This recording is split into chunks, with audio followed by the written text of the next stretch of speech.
Hey everybody, how you doing? This is Dr. Damien, and I'm here today with the day's installment of the ABCs of Common Disease. A little background: I'm a family practice physician here in Houston, Texas. Over a decade of experience of dealing with common conditions, and I get a lot of questions all the time. And so I thought that this would be a way for me to be able to get things out there in the universe and answer a couple of questions that sometimes during the course of the working day that I, as a physician, and other physicians don't get the time to answer. So today is E, and E is going to be for eczema. So eczema, like all the other conditions that I talked about before, is an extremely common condition that affects approximately 30 million Americans here. And the real thing is that we don't really know what the cause of it is. A lot of times we believe that it's maybe an immune response. And when I say immune response, the body is seeing something that's happening as being foreign and fighting it off. So it causes inflammation and boiling up, and actually eczema actually means boiling and bubbling up. It's like a Greek word for it, boiling and bubbling up. So what you would usually see in eczema, and some of the things that causes eczema, are different household things like irritants. And when I say irritants, I mean certain soaps, certain detergents, exposure to hot water, or even increased activity that could lead to perspiration or things of that nature.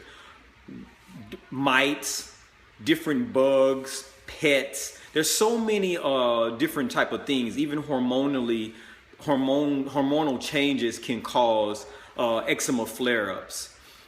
How do you know that you have eczema, or certain symptoms of eczema? Well, it's pretty simple. It's itching for the most part. So you'll feel a lot of itching. You'll see a rash that can occur in their arms or on the back of your knees, as well as scratching until it bleeds in red areas. So when you see that, it's a chance that you may have eczema. So how do you treat eczema? So the number one thing to kind of know when you're thinking about eczema is that the skin is an organ, and a lot of people forget that the skin is an organ. So you have to treat it as such, and you have to make sure that it's healthy. So the number one thing you should do is, since hot water or hot exposure to heat can cause eczema flare-ups, you should take a shower or a bath in warm, lukewarm water. Afterwards, immediately afterwards, you need to moisturize your skin to kind of lock the moisture in. That's the most important thing. So moisturization, non-exposure to hot water. But sometimes these things don't work. So you say, Dr. Damien, if these things aren't working, then what am I supposed to do? So the mainstay of treatment for eczema is steroid cream. So not this type of steroids that you would think that bodybuilders or baseball players used to take to make them hit home runs, but it's a different type of things. Corticosteroid creams actually help to deal with the inflammation, which is actually simply a swelling of the skin that happens in eczema. So that's pretty much the long and short of eczema. It's not that complicated, but I'll go over it again.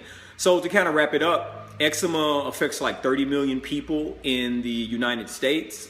It seems to be linked to allergic rhinitis or hay fever, as well as asthma, and these things often come together in a gang called the atopic triad, where there'll be asthma, allergies, eczema. Some of the things that can irritate or cause or flare up your eczema could be irritants like soaps, detergent, certain things, towels, pets, sweating, things of that nature. So, and the way that you treat it is you make sure you moisturize. Take lukewarm showers and baths, moisturize, and if possible, you may have to go into the doctor to get a prescription for corticosteroid creams. This is Dr. Damien Sanderlin doing the ABCs of disease, and today is E for eczema. See you later.